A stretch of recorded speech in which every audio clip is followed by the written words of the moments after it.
কিন্তু সাংবিধানিক প্রতিষ্ঠানে যারা ব্যক্তিবর্গ রয়েছে তাদের যেমন পুনর্গঠন করতে হবে, নিয়ম নীতিরও পরিবর্তন করতে হবে। কিন্তু that doesn't mean the election commission Bangladesh থেকে উদা হয়ে গিয়েছে।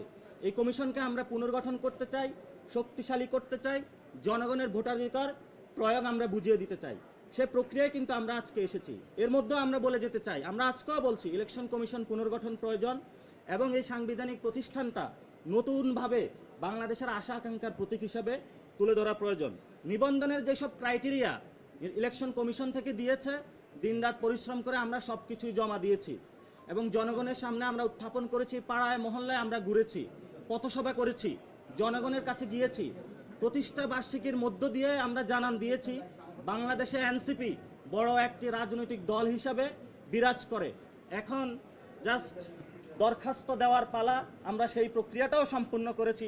আশা করি এর মধ্য দিয়েই অতি দ্রুত সত্বর আমরা নিবন্ধন পাব এবং এই নিবন্ধনের মাধ্যমেই আমরা আগামীতে কার্যকর সংসদে সরকারি দল হিসাবে এবং সরকার গঠন করতে সক্ষম হবে ইনশাআল্লাহ।